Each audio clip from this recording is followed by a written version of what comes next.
Friends, నేను నా thumbnails అనేవి ఇక్కడ మనకి ఫోటోషాప్లో తయారు చేసుకుంటాను. ఈ విధంగా ఇప్పుడు మీరు చూసుకోవచ్చు. ఫోటోషాప్లో నేను ఇప్పుడు టెక్స్ట్ రాస్తున్నాను కదా,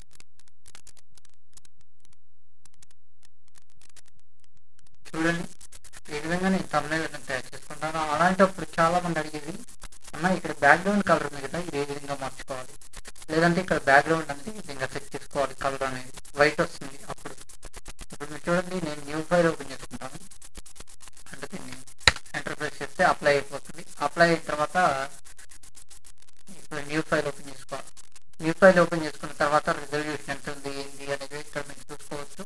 1200 పిక్సెల్స్, 800 పిక్సెల్స్, హైట్ వచ్చేటప్పటికి విత్ వచ్చేసి 1200 పిక్సెల్స్, అన్టైటిల్ కస్టమ్ అని సెలెక్ట్ చేసుకొని ఈ విధంగా సెట్ చేసుకున్నాను. పిక్సెల్స్ ఇచ్చేస్తాను చెప్పేసి సెట్ చేశాను. ఓకే, వైట్ బ్యాక్గ్రౌండ్ వచ్చేసి వైట్ పెట్టుకున్నాను. ఓకే, దానికి వచ్చేసి ఈ విధంగా వస్తుంది అన్నమాట. ఈ విధంగా వచ్చిన తర్వాత ఇక్కడ నేను కలర్ అనేది చేంజ్ చేసుకోవాలి. టెక్స్ట్ లేయర్ని డిలీట్ చేయాలనుకోండి, దానిపైన రైట్ ఇచ్చి డిలీట్ పైన క్లిక్ చేసి లెఫ్ట్ క్లిక్ ఇస్తే మళ్ళీ లెఫ్ట్ క్లిక్ ఇచ్చామంటే ఎస్ పైన డిలీట్ అయిపోతుంది. ఇప్పుడు ఇక్కడ ఒక టూల్ ఉంది కదా, కింద రెక్టాంగిల్ బాక్స్. ఈ రెక్టాంగిల్ బాక్స్ సెలెక్ట్ చేసిన తర్వాత ఇక్కడ కలర్ అనేది మీరు చేంజ్ చేసుకుంటా అంటే చేంజ్ చేసుకోవచ్చు. ఏ కలర్ కావాలనుకుంటే ఆ కలర్ పెట్టుకోవచ్చు, లేదంటే మీరు కస్టమ్లోకి వెళ్ళేసి సెలెక్ట్ అయితే చేసుకోవాల్సింది, అలా అయినా తెచ్చుకోవచ్చు. ఇప్పుడు నేను వచ్చేటప్పటికి ఇక్కడ సెలెక్ట్ చేశాను. సెలెక్ట్ చేసి ఇక్కడ మీరు చూడండి, ఈ బాక్స్ ఉంది కదా షేప్ అని చెప్పేసి, ఇక్కడ ఈ బాక్స్ పైన రైట్ క్లిక్ చేసి డిజేబుల్ వెక్టర్ మాస్క్ అని ఉందా, దీనిపైన లెఫ్ట్ క్లిక్ ఇవ్వండి. ఆటోమేటిక్గా మొత్తం అయితే చేంజ్ అయిపోయింది. ఇప్పుడు మీరు ఇక్కడ ఏం చేస్తారంటే కలర్ చేంజ్ అవ్వాలి కాబట్టి దీనిపైన ఇక్కడ ఈ బాక్స్ పక్కన ఇంకొక బాక్స్ ఉంది, కలర్ బాక్స్. ఈ బాక్స్ పైన డబుల్ క్లిక్ ఇవ్వండి. ఇక్కడ మనం ఏ కలర్ కావాలనుకుంటే ఆ కలర్ని అయితే సెలెక్ట్ చేసుకోవచ్చు. ఆఫ్ కోర్స్ మీరు కస్టమ్స్లోకి వెళ్ళైనా సెలెక్ట్ చేసుకోవచ్చు అన్నమాట. మీకు ఏ కలర్ కావాలి, నేను ఇక్కడ రకరకాలుగా సెలెక్ట్ చేసుకోవచ్చు. ఓకే,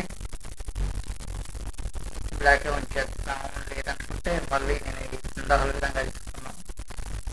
ఓకే, మీరు ఈ విధంగా కలర్ అయితే చేంజ్ చేసుకోవచ్చు. బ్యాక్గ్రౌండ్ కలర్ అనేది ఈ విధంగా చేసుకోవచ్చు అన్నమాట. చేసుకొని మీరు ఫొటోస్ని నీట్గా తీసుకొచ్చుకొని యూస్ అయితే చేసుకోవచ్చు, లేదంటే thumbnails కూడా మీరు చేసుకోవచ్చు. ఇప్పుడు నేను రాస్తున్నాను అతడే లేదా అతడు. ఓకే, కలర్ టెక్స్ట్ చేంజ్ చేయాలంటే బట్టి దీన్ని లెఫ్ట్ క్లిక్ పట్టుకొని ఈ విధంగా సెలెక్ట్ చేసుకొని, లేదంటే మీరు ఇక్కడ టెక్స్ట్లో కంట్రోల్ ఏ ప్రెస్ చేశారంటే టెక్స్ట్ ఆటోమేటిక్గా సెలెక్ట్ అయిపోతుంది. ఇక్కడ మీరు ఏ కలర్ కావాలనుకుంటే ఆ కలర్ని చేంజ్ చేసుకోవచ్చు. ఇప్పుడు నేను ఫర్ ఎగ్జాంపుల్ రెడ్ని సెలెక్ట్ చేశాను. ఓకే వచ్చింది కదా.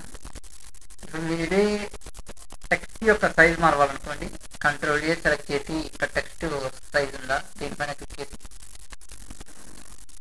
సరే. ఓకే ఫ్రెండ్స్, మీకు ఈ వీడియో కనుక నచ్చితే లైక్ చేసి షేర్ చేయగలరు. మరిన్ని అప్డేట్స్ కోసం సబ్స్క్రైబ్ చేసుకోండి. Thanks for watching. ఏమైనా డౌట్స్ ఉంటే కింద కామెంట్ సెక్షన్లో అయితే తెలియజేయండి.